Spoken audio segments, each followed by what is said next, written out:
Vamos iniciar aqui as nossas saudações, saudar ao prefeito Nonatinho e já lhe agradeço em nome do governador Eumano por ter aceito essa parceria. A gente diz parceria, mas na verdade o Estado entra com a parte pequena, essa viatura e o treinamento da guarda, das equipes, porque a viatura a gente paga uma vez, mas o prefeito todo mês vai pagar o psicólogo, assistente social, advogado, a luz.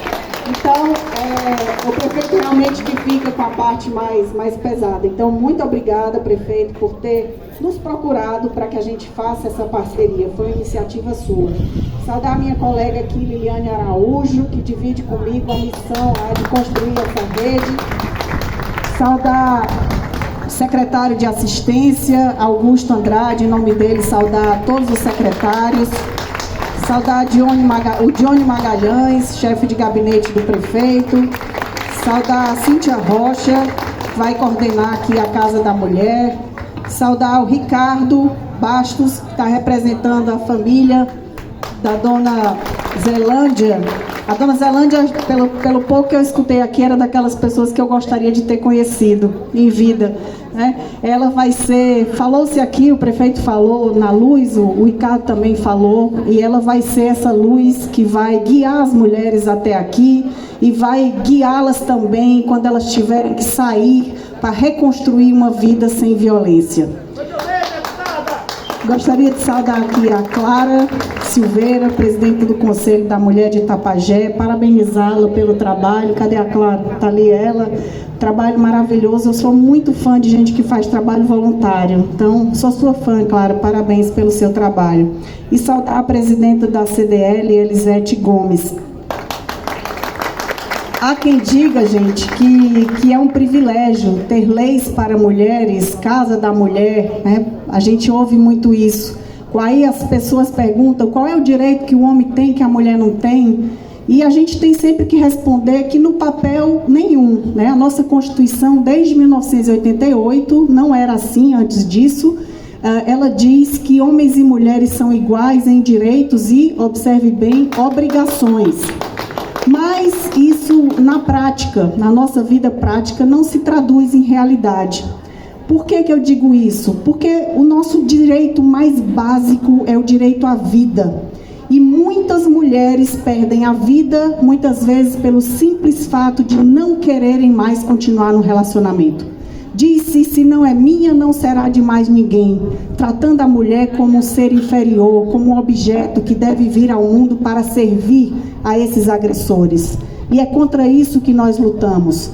No ano passado, em 2025, 51 mulheres cearenses foram assassinadas por feminicídio. Eu não estou falando de mulheres que são assassinadas pela violência urbana, que infelizmente, né, nos vitima a todo mundo. A gente infelizmente mora num país muito violento. Estou falando só de violência doméstica, do crime de feminicídio. 51 cearenses foram assassinadas no ano passado.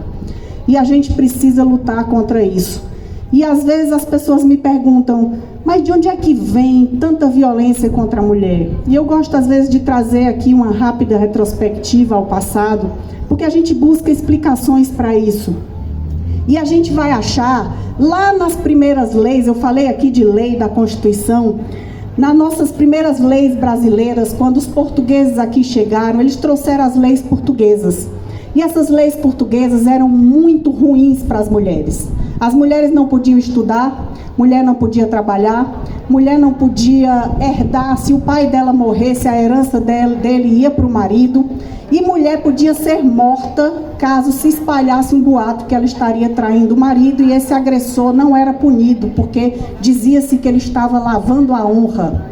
E para vocês verem como essas coisas demoram tanto a evoluir, cá estamos nós aqui, 524 anos depois, e nós levamos 350 anos para ter direito de frequentar uma escola.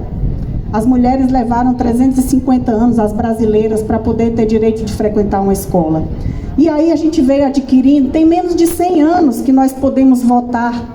E aí também isso se retrata em desigualdade. No Brasil é cerca de 17% só de mulheres que estão na política, porque as pessoas ainda têm muito preconceito com as mulheres que estão na política. Dizem que as mulheres não são tão boas quanto os homens. Isso, na verdade, não se comprova pelas pessoas que estudam, mas muita gente, infelizmente, ainda acha isso.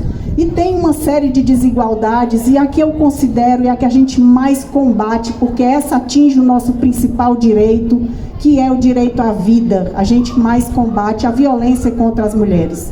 E esse equipamento vai servir para isso, para vir aqui, para acolher essas mulheres, mulheres que às vezes elas têm medo de vir, não precisa vir denunciar, ela pode vir buscar um atendimento psicológico, psicossocial, ela pode vir com a advogada, tirar uma dúvida, saber quais são os direitos, como é que consegue uma medida protetiva, né? Não precisa ser uma casa de denúncia, aliás, não pode ser, porque Itapajé, como uma cidade, é grande, mas não é tão grande, todo mundo se conhece.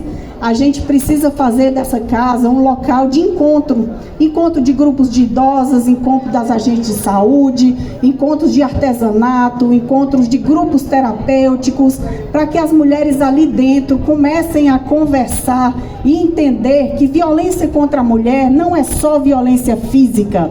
A Lei Maria da Penha é muito conhecida. Se eu perguntar aqui, eu acho que 100% das pessoas vão dizer que a lei é uma lei que protege as mulheres. Mas se eu perguntar quais são os 5 tipos de violência que a Lei Maria da Penha descreve, eu acho que quase ninguém vai conseguir responder esses 5 tipos. Porque a violência física ela é muito fácil, é o tapa, é o soco, é o chute, é o empurrão. Mas tem a violência psicológica. É aquela violência que afeta o psicológico da mulher. É aquela mulher que passa anos escutando que ela é burra, que ela é incapaz de sobreviver sem aquele agressor, que sem ele ela vai passar fome, que se ela sair do relacionamento ele vai matar, ele mata ela e mata os filhos, e a gente sabe que isso acontece, por isso ela tem medo. Isso é violência psicológica. Essa informação está sendo tão disseminada que hoje na nossa Casa da Mulher Brasileira, que é o maior equipamento em Fortaleza, a maioria das mulheres que procuram a casa não é mais violência física, e sim violência psicológica. Mas a gente tem outros tipos de violência. A nossa cultura ainda diz que o ciúme é uma forma de amor, né? Diz-se muito isso, quem ama tem ciúmes. E é claro que o ciúme é uma coisa inerente do ser humano. A gente tem ciúme até de um celular, de uma roupa, mas o ciúme ele não pode vir disfarçado de uma tentativa de controle. Aquele cidadão agressor, que a mulher vai para a academia, ele está lá na porta, que ela vai visitar um familiar, ele está ligando, que ele pede para ela abrir a câmera do celular, que ele exige a senha do celular para ler as mensagens, que ele manda ela excluir postagens nas redes sociais, que ele diz como é que ela pode e como é que ela não pode sair vestida, que ele proíbe ela de conviver com pessoas da amizade dela e até da família.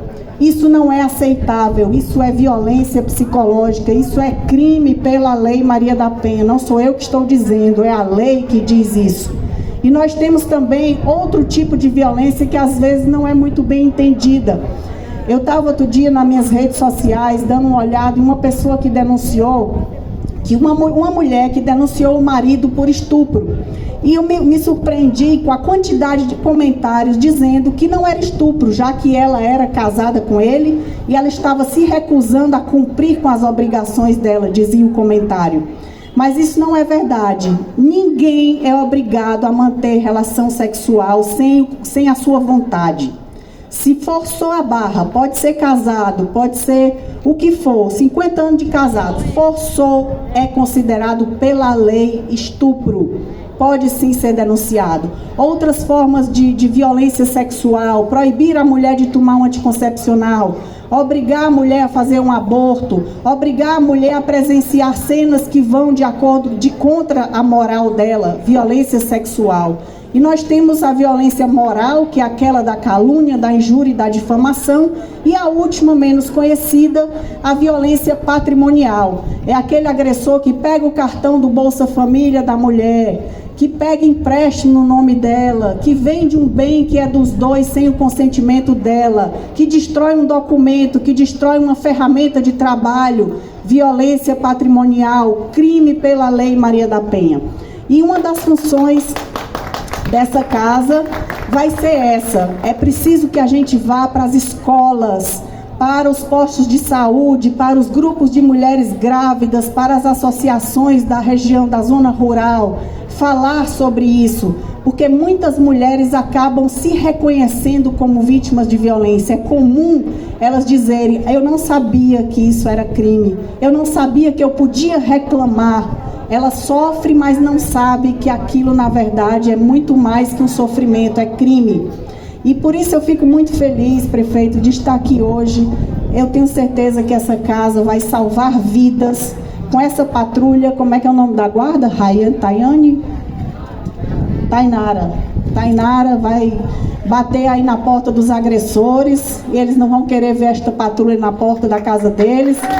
Então, é preciso que estes agressores aí comecem a andar na linha e ver que a partir de agora o poder público, a Prefeitura de Itapajé vai estar de olho neles e cuidando também, dando suporte para as mulheres aqui de Itapajé.